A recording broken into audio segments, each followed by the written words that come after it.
Welcome to Kendall and Cooper Talk Mysteries. I'm Julie Cooper, a thriller writer, and half of the duo bringing you our regular podcast series, spotlighting mystery, suspense, and thriller fiction. First, thanks again to my brother Chris Squires for our theme song, his original composition, The Man in the Panama Hat. I'm going to go off course for just a moment because of something that happened earlier this week. I know we'll be talking today about a very stylish female mystery protagonist based on a real-life woman who was a trailblazer and legend in the fashion and film industry, Edith Head. But Wendy and I are mourning the loss of a wonderful, innovative, quirky, and creative soul, designer Kate Spade, on Tuesday. I'm thinking of her impact on American women of all ages, her insistence on kindness, and her lighthearted spin on fashion, handbags, and building a business from scratch, something that was important to so many of us. There's a poster in her trademark fuchsia color which reads, "She is quick and curious and playful and strong," attributes we hope all women aspire to. Rest in peace, Kate Spade. Thanks so much, Julie. I have to say that I'm holding my one and only Kate Spade purse a little tighter these days. And welcome, listeners. I am Wendy Kendall, a cozy mystery writer co-hosting this mystery podcast. Today, we want to talk about creating the perfect detective. What is a mystery without a detective who's up to the challenge? Whether the character is with the police, a spy, an amateur sleuth, whatever their profession or lifestyle, what is it that we readers look for in a detective? And if we agree on what we're looking for, how is it that our detectives come in such a variety of shapes, sizes, and characteristics? Our guests today are authors Renee Patrick. Yes, plural authors. Renee Patrick is the pseudonym for married authors Rosemarie and Vince Keenan. Rosemarie is a research administrator and a poet. Vince is a screenwriter and a journalist. Both native New Yorkers, they currently live in Seattle. And they've been writing about Hollywood, that is, vintage Hollywood in the 1930s, in their intriguing and wonderful Lillian Frost and Edith Head mystery series. That's right, Edith Head, the costume designer who over the course of a career spanning 7 decades would be nominated for more Academy Awards than any other woman. She dressed the most glamorous stars in history. She worked closely with directors like Alfred Hitchcock and Billy Wilder. Now meet the fictional sleuthing duo of Lillian Frost and Edith Head, who are about to become Hollywood's greatest detectives.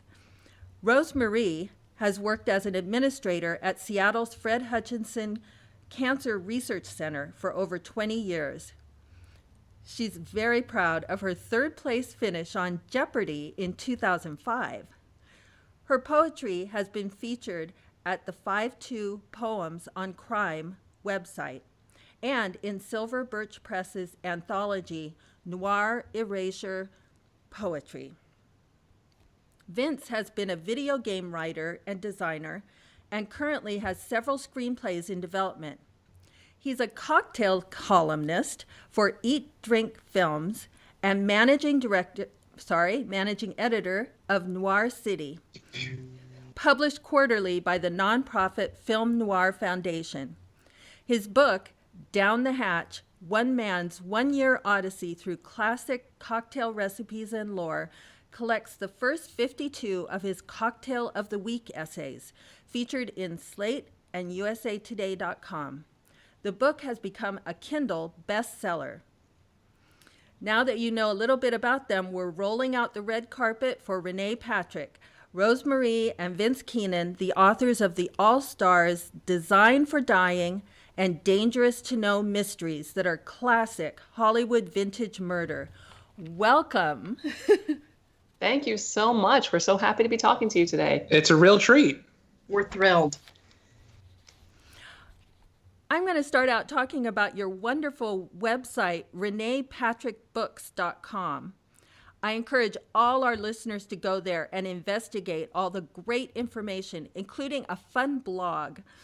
you talk about creating the perfect detective with characteristics including learns secrets, acts with discretion, knows how to hide things.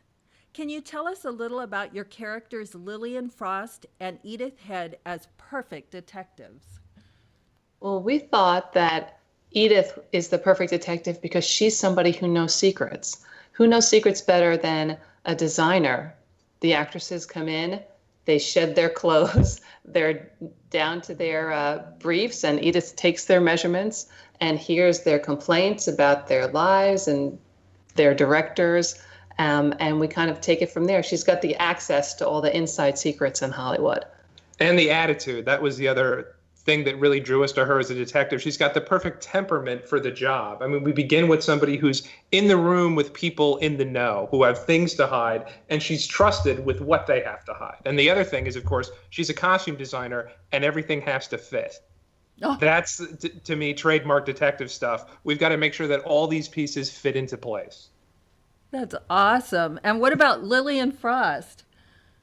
Well, the real life Edith worked so hard. She was at the studio 6 or 7 days a week, and we thought she needs someone who can go out and actually get the clues and talk to witnesses. And so we invented Lillian Frost to be Edith's leg woman, to do the work of going out in the town and gathering the clues and bringing them back to Edith, who can fit it all together.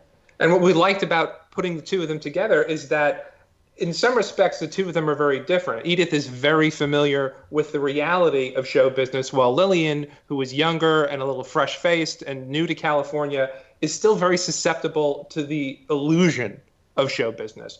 But Lillian also has this natural curiosity, and together, you put their talents together, they're just unstoppable. It is a great collaboration between the two characters. Edith Head is a well-known and beloved celebrity real person, and you have many wonderful cameo appearances by stars and other well-known people of the classic Hollywood era. And I don't want to spoil the surprise for our listeners who haven't read the books yet, but the cameo appearances are such fun reading. They're very skillfully written. What are some of the challenges of fictionalizing well-known celebrities?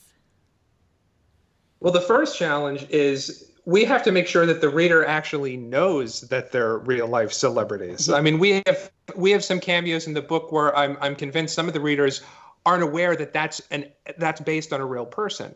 I know I was talking to a friend of mine the other day who was talking to a 35-year-old man. And when the name Humphrey Bogart came up, he said, oh, I've heard that name, but he'd never actually seen a Humphrey Bogart movie. And so the idea of, isn't that hard to believe? I find that almost impossible. Amazing. Yeah. And there's all of this, there's an impression that you have of Bogart as soon as you hear the name. And that was a little reminder to us that you're going to have readers who don't have that impression to start. And so we want to make sure that the character stands up on their own. If someone's coming to this cold, they're still interested in who that person might be. Yeah, and then the other side of it is, if they do know the person, they probably have that actor's voice in their head and they know how they sound. And so we have to be really true to that. And if Jack Benny is going to be in the book, we want it to sound like Jack Benny to those people who know what he sounded like. So that was fun. It was a challenge, but it was fun putting those folks in. What we try to do is play with the public perception against the research. We dive into all these people's lives and try to get a sense of who they really were. And we try to have fun with showing them as that we believe them to really be, but also acknowledging that public persona. Well, they're really fun to read, and they pop up sometimes at very unexpected parts of the book, and that makes it even more fun. That's what we hope for. Your amateur sleuth, Lillian Frost, is so funny. I was laughing out loud at so much of her sarcasm. What part does humor play in a mystery? I think it plays a big part. My favorite mysteries are those that have at least some humor in it, because I always find even even in the dark times of life, there's always like little kernels of humor that kind of keep you going. And we wanted Lillian to be one of those people that her voice kind of keeps the story moving along, and she has a little bit of a jaundiced eye, the way she looks at folks. It was always part of an equation, the equation for us when we wrote these books. We said they have to be funny. And part of that is when you have an amateur sleuth, you want to acknowledge that situation. And you compound that by having an amateur sleuth in 1930s Hollywood. You're asking a lot from a reader there, and we want to admit that we're in on that joke. And plus, I mean, we're talking about 30s Hollywood. This is the heyday of the screwball comedy, and we wanted to make that part of the tone of the books too. Oh, I like that. Yeah. The tone of the books is just wonderful. You're both New Yorkers who now live in Seattle. When did you each catch the movie bug, especially inspiring a collaboration on such a delightful mystery series in Hollywood? Well, I caught it early. My mom was a huge movie fan from way back. And I remember once when I was in first grade, I feigned illness for an entire week. I can admit this now, it's many years ago, because there was a series on TV where they would show the same movie every day of the weekdays, and they were showing King Kong. And I wanted to see King Kong, and I watched King Kong 5 days in a row while I was home from school pretending to be sick. And I was bitten by the same bug very early. I mean, I remember vividly, I watched a movie called The Mask of Demetrios, which is Sidney Greenstreet, Peter Lorre. It's based on an Eric Ambler book.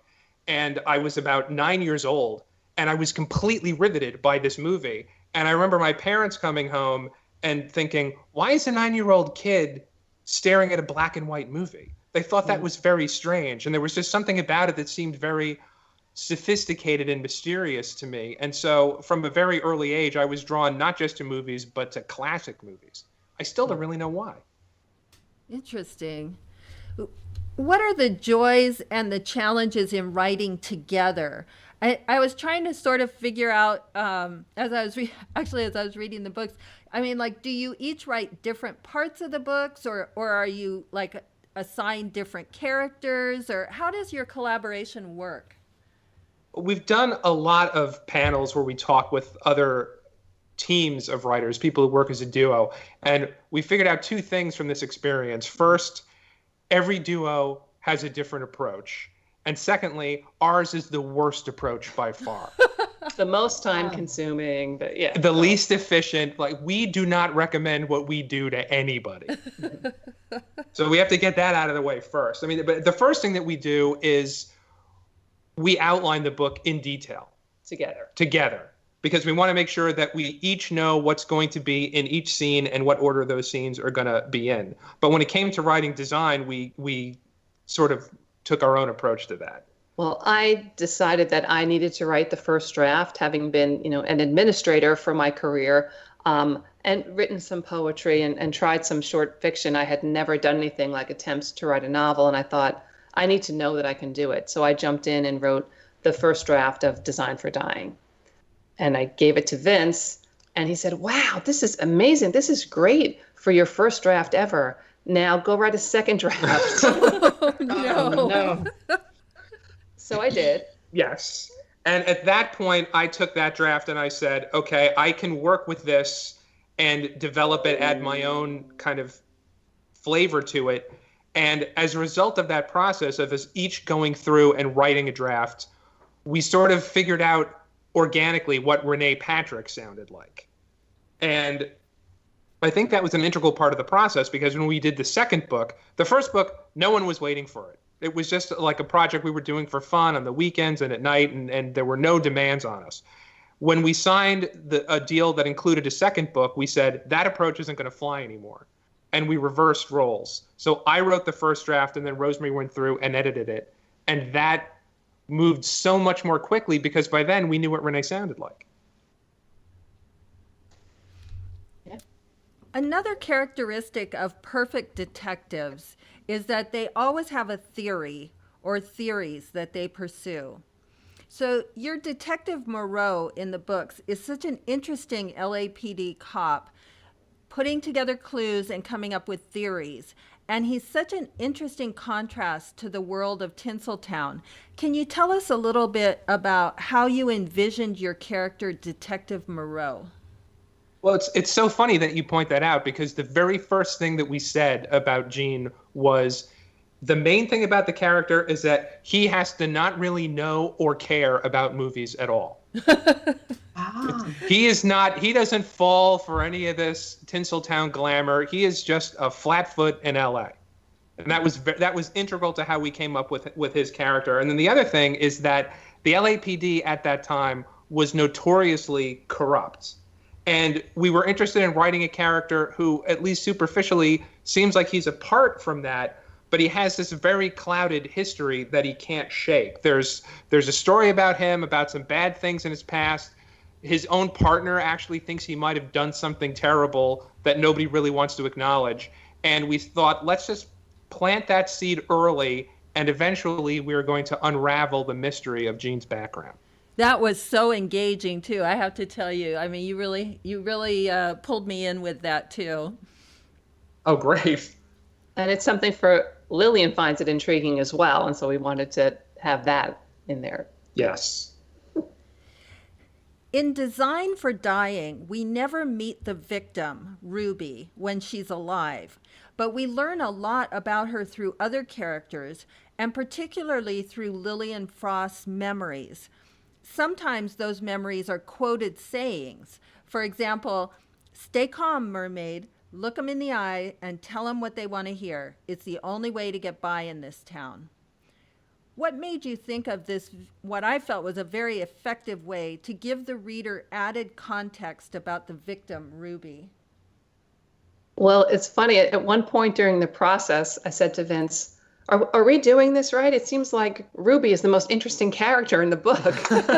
And she's the victim. Is that possible? And we kind of came up with this way to keep her more alive throughout the book. Keep her present in the story. Yeah, and also since she and Lillian were friends, it meant more, I think, to Lillian to have Ruby's voice in her head. It shows how Lillian has really been affected by the murder, and she's carrying that with her as she's making these attempts to solve it.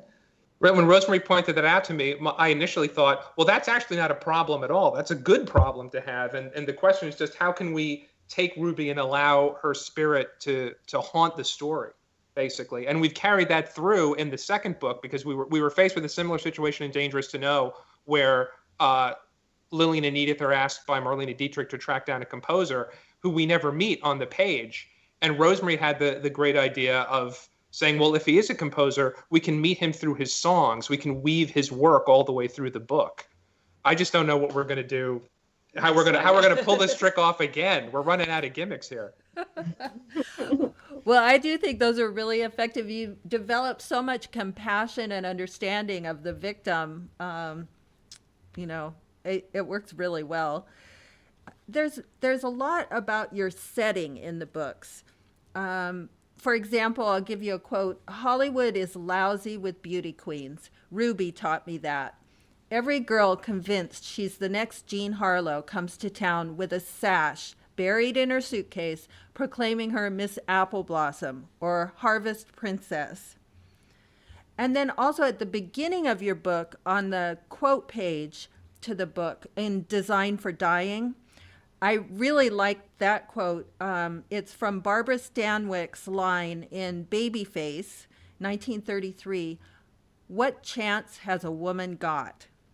Can you talk a little about your setting for murder in the 1930s Hollywood? We really wanted to say a little something about the trend of young women from all over the country thinking, oh, there's opportunities, that there's an opportunity in Los Angeles. I can become a movie star. Anybody can be a movie star. All I need is that screen test to make my big break. And that was a real thing. A lot of women did go to Hollywood and did become disillusioned, and sometimes terrible things happened, and one in a million became a movie star. So we kind of wanted to illustrate that siren call of Los Angeles to young women. The passage that you quoted is not an exaggeration at all. That was, the standard prize for pretty much any beauty contest across the United States was, here's a lifetime supply of cornmeal, and we're going to send you out to Los Angeles for a screen test. And they would test thousands of people, the majority of them young women, every year. And we were really curious about what happened to the majority of them who didn't make it as stars. That was why Lillian really appealed to us, because we thought, what about somebody who's smart enough to know that they're not going to make it and are willing to walk away and make a life, if not a name for herself, in Los Angeles? Yeah, it's really fantastic. These books are so good. Rosemarie and Vince, I'm delighted that you're going to give our listeners a brief reading selection. So what are we going to hear from today? We are going to hear from Design for Dying, and it is going to be Edith's grand entrance onto the scene. Great.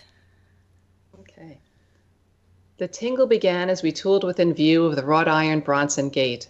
It thrummed in my every nerve once we were on the Paramount lot itself. Stepping out of Detective Morrow's car, I couldn't shake the wholly undeserved feeling that I was home. It seemed perfectly normal to spy a Marie Antoinette with a skyscraper wig loitering outside a building branded wardrobe department, while her ladies-in-waiting finished their smokes. Her Highness winked at Morrow as he held the door for me. A sparrow of a receptionist directed us toward a small office, its walls rainbowed with sketches and fabric swatches.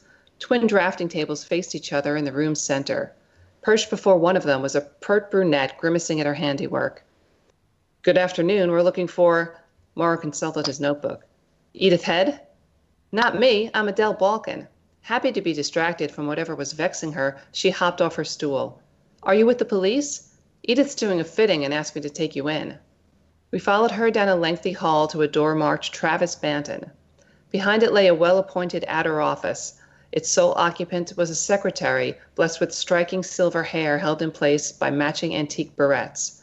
Her skin had the continental glow that came from a steady diet of fresh vegetables and kept secrets. She nodded as Adele led us to one of two doors. The salon felt equal parts Park Avenue Club and Hollywood Hideaway, making it the most perfect room in the world. Walls painted soothing terracotta shades, French Baroque furniture. Past the Japanese screen depicting a grove of cherry trees, though, it became apparent the tranquility was merely decorative. The fitting area, dominated by an illuminated three-panel mirror, pulsed with activity. A woman stood on a low pedestal, her back to us, head down. A seamstress knelt at her feet as if in supplication, while a second crouched nearby, pincushion at the ready. A photographer circled the scene backward, possessed of complete faith that no obstacle would bestrew his path. All this frenzy over a white petticoated dress that seemed downright dowdy. The action was clearly being staged for the benefit of one woman. She wore a shirtwaist dress the color of fresh buttermilk, a pattern of pale green leaves scattered across the fabric. Her petite frame should have been overwhelmed by the print, but something about her bearing balanced it perfectly. Before Adele could signal her, the woman was striding toward us.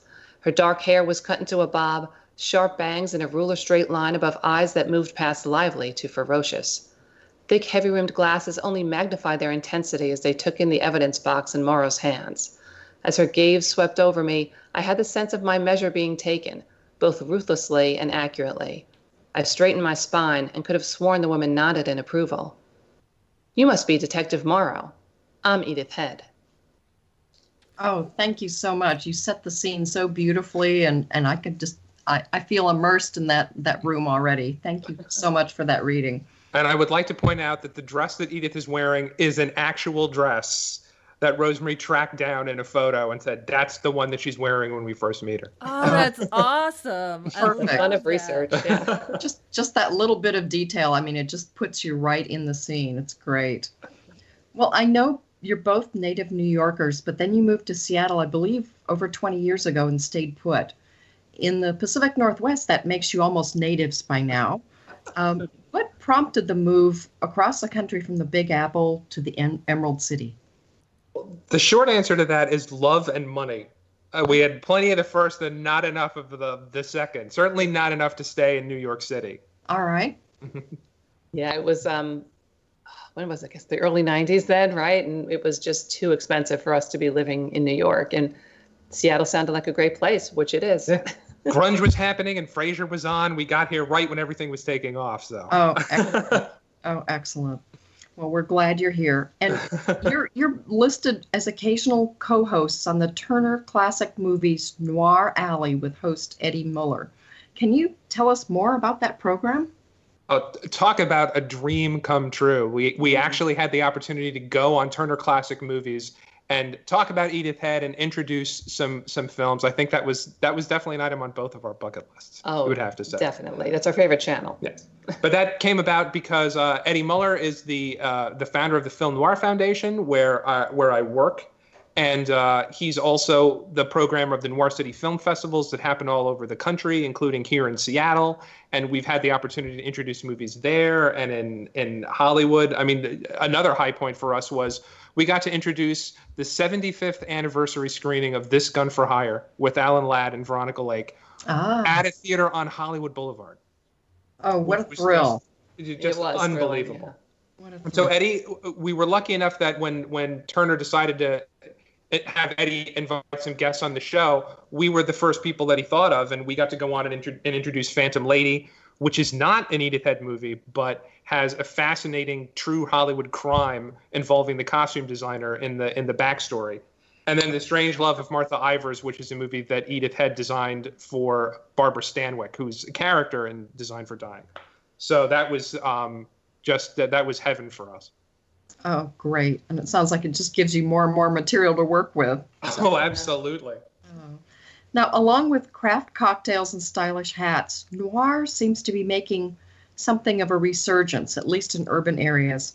Where do you think noir is headed as a subcategory of the mystery genre? I think noir is always going to be a really strong subcategory in the genre, just because it's fundamentally about everyday desperation. It's about regular people who are fighting to improve their lives. I'm a big fan of collecting definitions of noir, especially from people who know what it's about. And again, our friend Eddie Muller, who's the host of Noir Alley, he has a lovely, succinct definition for it, especially as it applies to film, which is suffering with style. Oh, and right? That's good. It's great. I love that one. And the other one that I love, I had the pleasure earlier this year of talking to Laura Lippman about her new book, Sunburn, which is completely noir and fantastic. Yes. And she said noir is basically dreamers become schemers. Oh. What can be more elegant than that? And I think there's always going to be an audience for stories where that is what's happening. Oh, very concise way to put it. Excellent. Thank you. Now, I've always been an admirer of Edith Head, not only for her impeccable taste in design, but because she forged her own way in a male-dominated business, the film industry. She didn't sleep her way to the top, as far as I know. She didn't marry into the movie business. She achieved success through talent and pure hard work. How much research did you both do on her real life to develop her as such a vital three-dimensional character for your novels? We did as much as we could without, while still leaving some time to actually write the book. Okay. Because she is fascinating. You're absolutely right. She started from the bottom. She started as a sketch artist at Paramount and ended up as the chief designer there, which was not just a job about designing for the movies, but it was about overseeing a big staff of 200 people. Yeah, of designers and seamstresses and sketch artists, and being in charge of everything related to costume for a big slate of films. But so the research we did, she had 2 biographers and she wrote her own biography, and very often none of those things agreed with each other. So we did have a lot of leeway to play around with the facts. So that was good. And we researched her personal papers at the Academy of Motion Picture Arts and Sciences Library in Hollywood, which was fantastic. Which was phenomenal. We when we're down in LA, we show up there as soon as the doors open, and they force us to leave at the end of the day. Oh, it sounds fascinating, though. And in some ways, I think of Edith as almost sort of the first branding expert, because she touched so many aspects visually of each film she participated in. So You are absolutely right. We always say that she's actually kind of a pioneer of branding, not just for the reasons that you so rightly point out, but just because she had that very distinctive image and she parlayed that into appearances on radio and television, and she was a columnist, and she was very aware of seizing every chance she had to put herself out there. Yeah, so she was a businesswoman and kind of an entrepreneur in that way. Very much so. Yeah. Just a brilliant woman. Vince, I've been dying to ask you, what is a cocktail columnist, and is that job as much fun as it sounds? I'm sort of picturing you wearing a fedora, sitting in some dive bar with a bartender trying his very best to impress you with some bizarre concoction. Yes, that's exactly what it is. Oh, good. Okay. I really have almost nothing else to say to that. I mean, I skip the fedora sometimes, but otherwise that is exactly what it is. It's kind of a made-up job. I mean, I developed an interest in cocktails fairly late in life, I suppose, and I was very lucky that it led to, I started writing about them initially just for my own amusement and put them up on my website.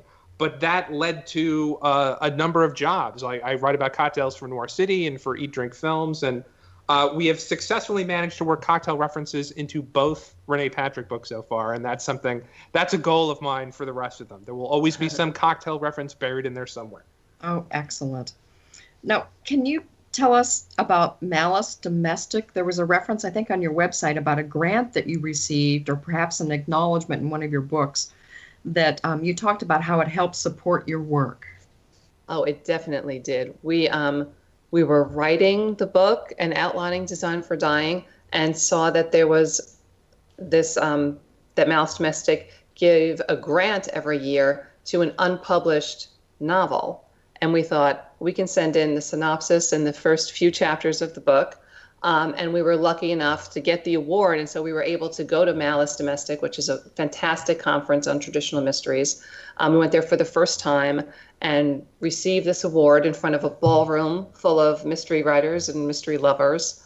And when the person who was giving us the award said what the topic of the book was. Said that we'd basically written a novel with Edith Head as a detective. There was an audible gasp from the audience, sharp intake of breath. And that was the first time we thought that we actually had a decent idea. And afterwards, we were talking to Hank Philippi Ryan, who's become a great friend of ours and such a big help in our careers.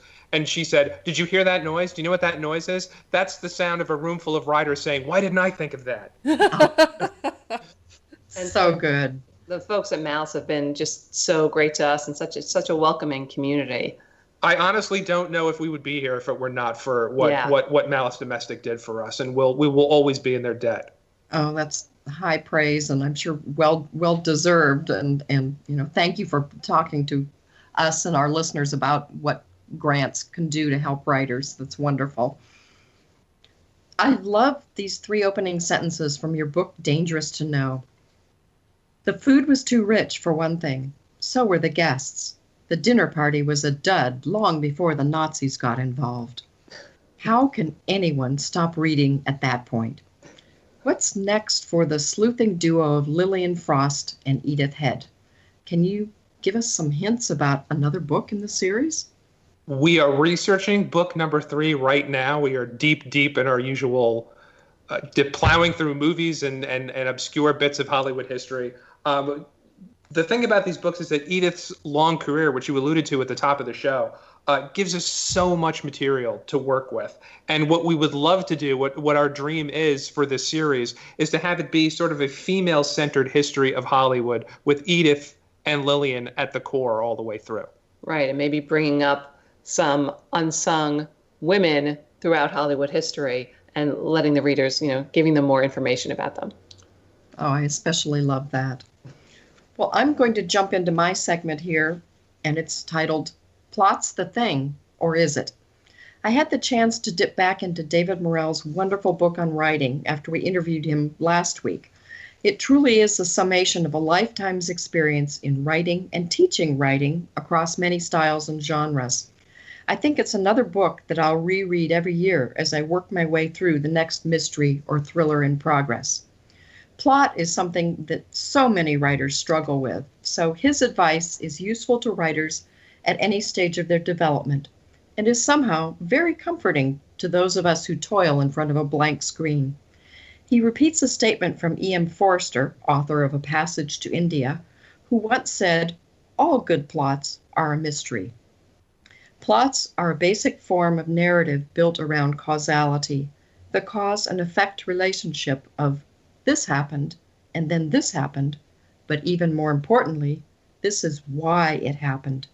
David suggests that all writers seek the metaphoric mystery, the why in their story. And often, for many of us, our characters will freeze, refusing to participate, and their dialogue becomes, well, wooden. The scene dies right there on the page, and you know it sucks. And when you experience this, David continues, don't despair, congratulate yourself. You've reached a new level of fiction writing skill, the knowledge to differentiate between a bogus scene and a genuine one. You can come unstuck by questioning your characters about their true motivation. Regarding plot and character in the best novels, he says characters control the plot, and they can only do this in a compelling way if the writer uses the character's fears and needs to set events in motion. Next time your characters refuse to cooperate, take a break, sit down, and write them a spur-of-the-moment letter, starting with, "What do you really want?" You might be surprised at the answers you get, answers you can put to work in your fiction. Anton Chekhov once said, "The fiction writer's job isn't to give answers, but to frame the questions correctly." And you can't do that or create compelling writing if you don't understand the motivation. And now I'll turn it over to Wendy. Thanks, Julie. My segment is inspired by the fictionalized Edith Head's quote in Design for Dying. The quote is, "Opportunity is effort's reward." The amateur sleuth Lillian Frost finds this to be motivating, and so did I. And it sort of stuck with me, along with some other memorable things in the book. It really is a book that sticks with you after you cannot put it down until you finish it. Once, long ago, I thought that writing was an effortless pursuit. Like so many people who haven't seriously tried to write a story, I oversimplified the work of it. As I began to learn the craft of storytelling and writing, that's when I began the hard work of it. And at times, I have found discouragement in that. But I've also found so much joy in it. Becoming part of the writing community is incredibly altruistic and giving as a group. I've discovered so many wonderful opportunities when I've made the effort.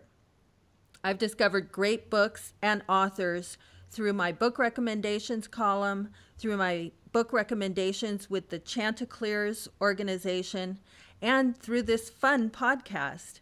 That was really what started the podcast for Julie and I, is we wanted to learn more about the craft of writing from authors. That opportunity is passed on as well to you, our listeners and subscribers, who put in the effort to listen. Thank you. I've learned so much from other writers and from authors. I've learned through the research I've done for my cozy mystery, through my classes, and through my great critique group. Without all this, I would miss the opportunity of being a writer, and soon, if my efforts fit, of being an author. This quote, "Opportunity is effort's reward," is a great reminder that your dreams are worth the efforts. In writing, as in life, you get out of it what you put into it. Don't say no to trying something new, to rolling up your sleeves and maybe getting your hands dirty. You don't know what wonderful places chances can lead to. Opportunity is effort's reward. Well, usually at this time in our episodes, we each recommend a mystery, maybe a book or a movie in any media, and we tell why we recommend it. But today, in honor of our theme, we're going to recommend our perfect detective series or single in any media. So I'll start, and I have to admit that I found this much harder than coming up with a book or movie recommendation. I have so many favorite detectives I really didn't realize. And this made me think about how the idiosyncrasies of the detectives and sleuths are so endearing. But since I'm forced to go on the record, I have come up with a winner and an honorable mention. So for me, I'm going cozy and recommending Jessica Fletcher, or you may know her as Murder, She Wrote.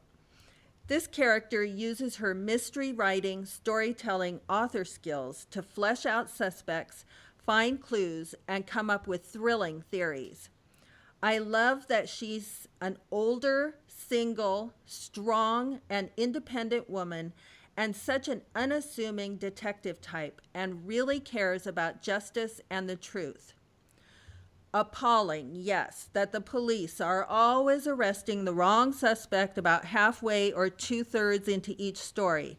But that is further inspiration for Jessica to make sure that she solves the case correctly and sets the innocent person free. Try the TV show reruns and also the books authored by Donald Bain. My honorable mention goes to another cozy detective. Her name is Theodosia Browning by Laura Childs. She's the amateur sleuth in the Tea Shop Mystery Series. I just love her attention to detail in finding clues, and also her analytical skills from her old marketing executive days as she analyzes suspects and motives. She's also a wonderful tea shop owner. And her collaboration with her tea shop friends really shows that teamwork is very helpful in reviewing clues. Theodosia and her author, Laura Childs, inspired so much in the cozy series that I'm writing because those stories are so joyful and dwell not on the bad parts of human nature, but the great parts of human nature. Look for our fun podcast interview with my hero, Laura Childs, in our inventory of episodes. Okay, now I'm wondering, who is it that Rosemarie and Vince would recommend to our listeners as favorite detectives? Well, I'm going to start and say Nero Wolfe, but not just Nero Wolfe and Archie Goodwin in Rex Scott's novels. And you could say that, they were an inspiration to us in having one detective who mostly gets the clues brought to him, and one kind of wisecracking detective who goes out in the town, in this case, New York, and picks up the clues. But I find the mysteries are really interesting, and just the personalities of those two men are fantastic. Oh, absolutely. And you're so right. This is such a difficult question. I went back and forth so many times, but if I'm pressed to pick one, I would have to say Ross MacDonald's Lou Archer. And I've finally got to do something I've been meaning to do for years, because I'd always heard you need to read that series in sequence. And I started from the beginning and did that and went through every one of those books and was absolutely blown away by Ross MacDonald's accomplishment there, because there aren't really any recurring characters other than Lou. And we don't really find out that much about his background. Lou Archer is really almost just an attitude towards the world and the characters and justice. And to spend some time in his company is always such a relief for me. He's the one detective that I always go back to. Fascinating. That makes a lot of sense, actually. Well, of the many, many mysteries I've read over the years, the one that stands out for me is P.D. James' protagonist, the British police detective, Commander Adam Dalgleish. I could say that this series is what got me hooked on police procedurals and trying to write my own mystery books, and that's true. Like Wendy, I soon realized how extremely difficult it is to write a book, any book. It's so much more than putting words on a page. But what really attracted me to this series and this detective is the nature of this iconic character, who's mostly a loner and how he deals with some of the worst aspects of human behavior, yet manages to treat his teammates and victims' families with honesty and respect.